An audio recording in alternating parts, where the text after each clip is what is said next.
समजा झालं अबकड, मला सांगा नाऊन मॅट्रिक जरी असलं ना 8वी पास असलं तरी त्याला त्या अबकड झाल्यामुळे डायरेक्ट कलेक्टर होता येईल का? शिकावंच लागेल ना. IPS MPSC परीक्षा देण्यासाठी, IPS होण्यासाठी परीक्षा द्याव्या लागतील ना, अभ्यासच करावा लागेल ना, शिकावंच लागेल ना, तशी पात्रताच बनवावं लागेल ना. महाराणी काय केलं? शिकले. हा गुन्हा आहे का त्यांचा? मग जास्त शिकलेला महार जर आरक्षणाचा फायदा घेत असेल तर स्वतःच आत्मपरीक्षण करा. आम्ही कुठे कमी पडलो आणि आम्ही का कमी पडलो? आरक्षण एससीचं बाबासाहेबांना सगळ्याला दिलं का एकट्या महाराला दिलं?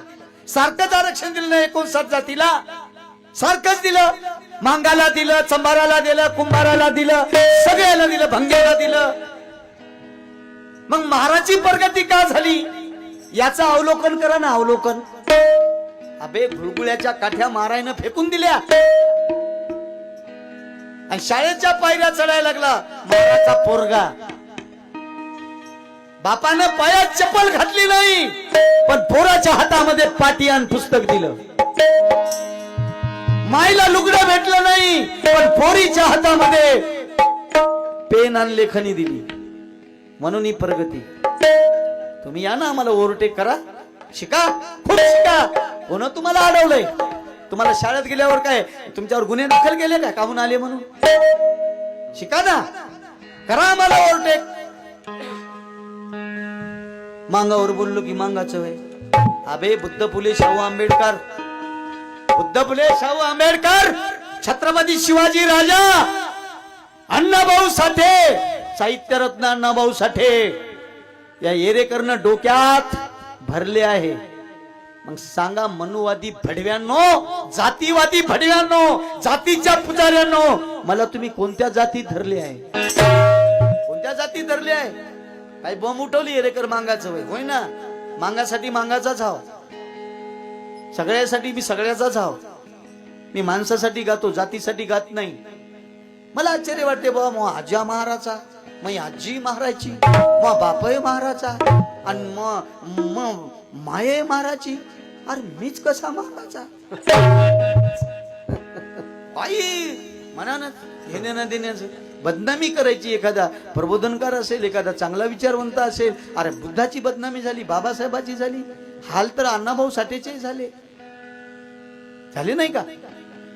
कोणाच्याही बोलण्याला बळी पडू नका. RSSचं मनुवादी लोकांचं हे षडयंत्र आहे. ह्या एससी समाजाला एकत्र राहू द्यायचं नाही, याच्यापुढे फाटाफूट करायची. त्याच्यातले काही आमचे माणसं फुटले आणि ते स्वार्थ अंध होऊन या समाजाला दिशाभूल करण्याचं काम करत आहेत. मित्र हो, एससीचे वर्ग आहे, या वर्गात आपल्याला सगळ्याला बसवलंय नाही का? अबकड जरी झालं तर विषय बदलणार नाहीत. एखाद्या वर्गाचे अबकड जरी झाले, तुकड्या जरी झाले, विषय तेच राहतील. तुमच्यासाठी काय विषय बदलणार नाहीत.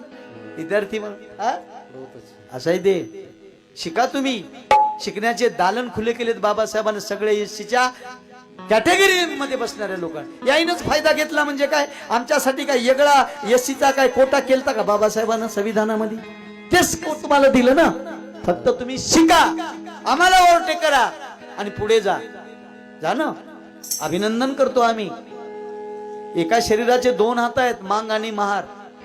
हे विभक्त होऊ शकत नाहीत. कोणाला करायचे असतील तर त्यांची मर्जी. कि ये संविधान है,